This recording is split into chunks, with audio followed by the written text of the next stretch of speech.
Welcome everybody to the Mensa Open Forum. We're going to go around the room and introduce ourselves now. I got you, buddy. I'm wide open on that one, but it won't go down there, so I appreciate the input, but I'm standing here and I'm hitting this and it's not going down that far. It goes to HDMI 2, and it goes to You guys want to sit? HDMI 1. No, we're okay. You sure? And I have both of them lit. Got a wired connection. I got a wired connection unless somebody, I don't know if they got kicked or I'm at home. This Well, one's it goes to the No, this one's table, mine, so the I little can't see one. where it goes from there. That's it. Yes. But you got it I on. have it on my machine. Because maybe those, I don't want to. Hi everybody. Lindsay wants me to start going around the room and introducing ourselves, so I'll do that. I'm John Spencer. I am an outer space architect, founder of the Space Tourism Society, and co-founder of a company called Red Planet Ventures, which is a real estate development group specializing in space-related themed entertainment projects. And this is about my 5th Mensa meeting. They've always been great. Leon Kramer. FBI. I'm Margaret Siegel. I'm an architect. Oh, great. I'm Steve Gelb. I'm a retired aerospace engineer, late of the Boeing Company in El Segundo. Thank you. Hi, Priyanka? I'm Priyanka. I work for Sony Entertainment, new to LA, new to Mensa as well, but excited to be here. I'm Lucinda Alden, Wealth Management Advisor, also new to Mensa, and this is my first event. Marissa? I'm Marissa. I'm a social media marketer for YouTube channels, and this is also my first event. Dante? I'm Dante Connie. I'm a writer and event planner, project manager, jack of all trades type person. And I moved here from Chicago back over the winter, so I've been coming to these quite a bit since I moved. And you? Hi, I'm Stephanie Lee. I'm traveling from Australia, just on holidays, and we met Seena on a holiday, and she invited us to this event, so we're here. Well, there's a little backstory. We met a few weeks ago in Havana, Cuba. we were on vacation there, and they were at a table in a very crowded bar. So we asked if we could join them, and so they told us that they've been traveling all over. But we highly recommend Cuba. I'm Kenny. I'm on a vacation. We heard Seena as a great presenter, so we're here to. I heard that in Malaysia.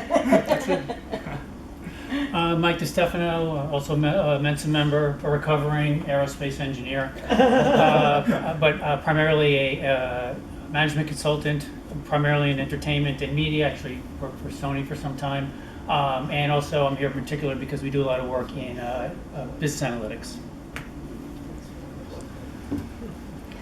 My name is Janice Fulford, and I do work on real estate projects, and I saw this information on competitive intelligence advantage and got my attention. I'm Dave Slon. I'm an IT consultant, and basically after seeing you talk a couple times, I want to hear what you have to say tonight. Hi, I'm Gregory McKay, and I'm trying to see if I can help get this thing done. Room full of geniuses that we can. Mrs. Mark. Seena, why don't you introduce yourself and your background? Are you Lindsay? projecting? Are you No. trying to project? Trying to. Can I help? Sure. It's not a Sony machine, but There will be a prize for the person. Oh, it's restarting. it is. It is. I was joking. It is. Yeah. Well, let me Your introduction here. Where'd you go to? So we started in Trinidad, and we went to San Francisco, and then to Havana. So yeah, just spent a week there. Okay, I had a little bit of So do you state development or? Yes, I have. When a major business publisher Okay. asks someone to write a book, you bet she's the expert on the subject. John Wiley Publishers. Hey guys? Yeah. Australia. I'm introducing our speaker here. So you're traveling together. Okay, yeah. John Wiley Publishers commissioned our speaker to write Competitive Intelligence Advantage. Here it is, this book, hardbound, which has received more 5-star reviews on Amazon than any other book on this topic. Born in Brooklyn, she earned her master's degree in mathematics from New York University.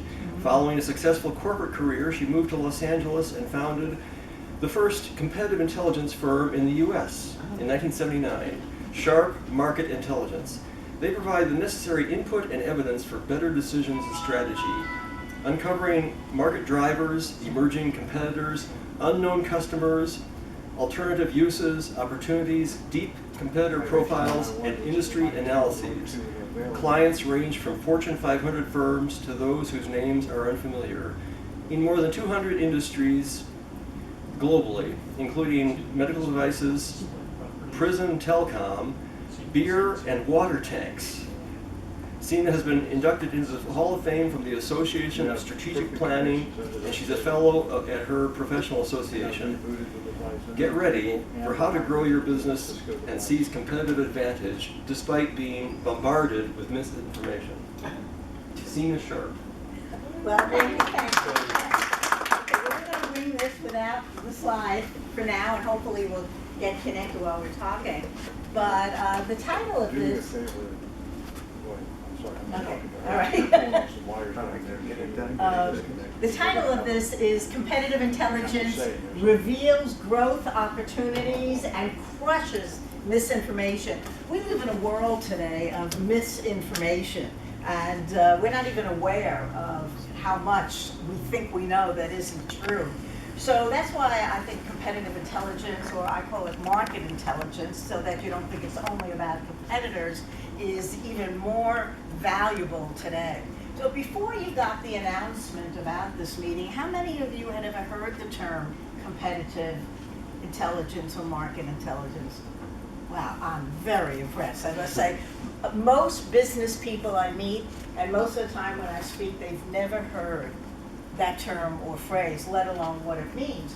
And so I'll ask you what it means. I mean, we know what, if we look at the words individually, competitive, we can say what it means, and intelligence, put it together and it seems to be much more difficult. So what do you think it really refers to, or what's the purpose or benefit of it? Anyone? Come on, Mensa. Increased sales and more effective cost management. Increased sales, more effective management. Find out what other people are doing so that you know where you stand. Find out what other people are doing, John. Enhance decision making, strategic planning. Enhance decision making. Any other thoughts? You know, I have a formal definition, but really what it comes down to is knowing what you need to know when you're making any kind of decision in business. I mean, think about it. What do we do when we're buying a car or a computer or deciding where to go on vacation, or all the decisions we make personally in business? Very often we do research or investigation, and yet very, very, very few businesses ever do anything comparable when they're making decisions, because they're so confident what they know about their own industry. After all, they've been doing this for 10, 20, 30 years. They will do that. Now, when it comes to anything involving finances, people don't feel as confident.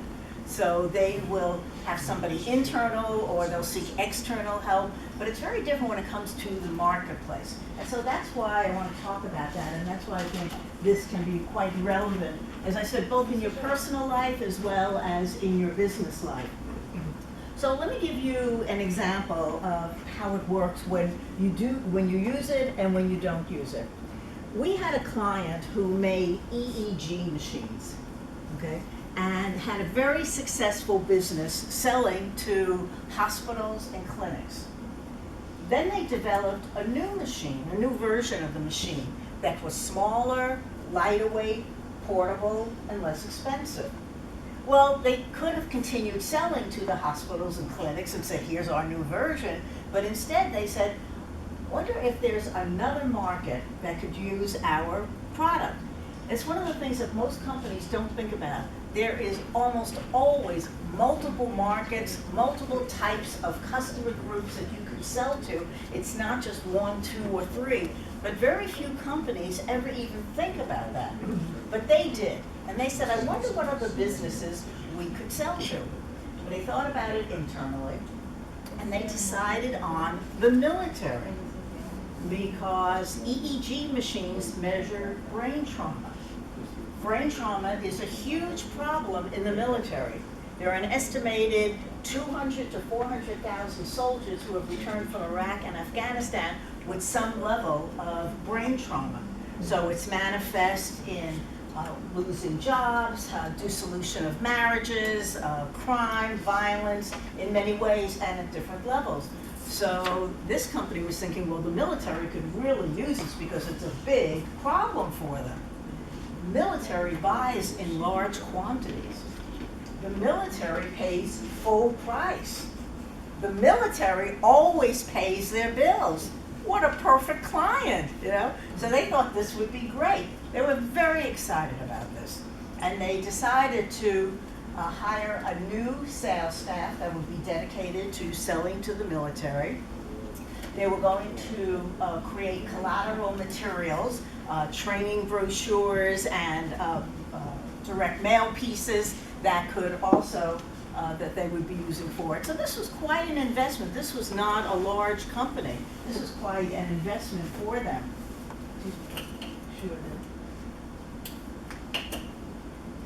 They were set to go out and do all of this when the owner of the company was talking to somebody who wanted to invest in the company. And the investor said, everything you're telling me sounds great, makes a lot of sense, you know, I'm with you. But I want to see some evidence that what you're telling me is true. And that's when we got involved to provide evidence for the investor. Well, after we did our market intelligence, we came back to them and we told them, the military will not buy your product and use it the way you expected them to. Anybody have any thoughts about why the military was not this great market that the company thought it was? The machines were not up to military specs. No, but that's a very good thought. The military has to do competitive bidding, and they usually write a spec, and then they go to several suppliers and say, you're going to go through this procedure. Good thinking about that. This is it's obvious and it's very tough. EEG machines contain electrical impulses. That is the worst thing you can do when you're in the military because they emit signals to the enemy. Tell them where the soldiers were. Well, the people who had created this had never thought about it because they were used to only selling to hospitals and clinics. They didn't have to be concerned with war or with enemies or anything. They were looking at this new market entry through the prism of what they were familiar with, hospitals and clinics. They had never considered that. Now, large companies can afford to make mistakes. They usually have a cushion. It's estimated that the cost to Samsung for the 7 phone will be $7 trillion. Even if it's not that large, the point is that large companies always have a cushion. They make mistakes, they can regroup and do that. Small companies can't. It either devastates them, they go out of business, or it severely impacts them. They've got to make good decisions more often, and they have to do it the first time. Now, we told them about other markets that were very interested and didn't have the same problem as the military. They weren't as sexy, they weren't as big, so they weren't quite as interested, but there were other markets, as there always are.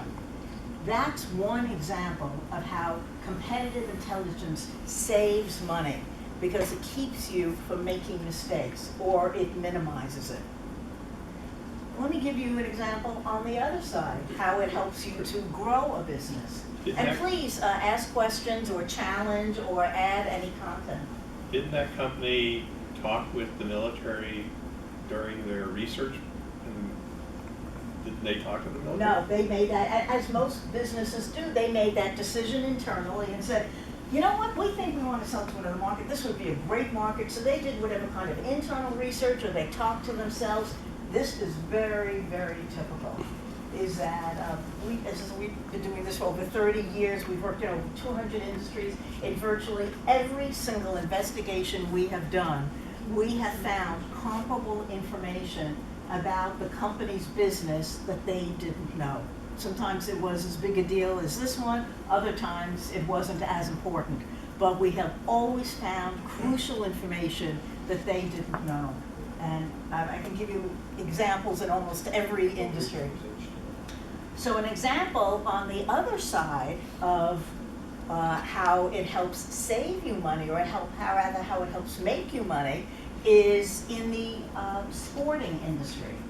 We were working with a company that was very, over here. We were working with a company that makes wrestling equipment. That means it's headgear, it's singlets, and it's shoes.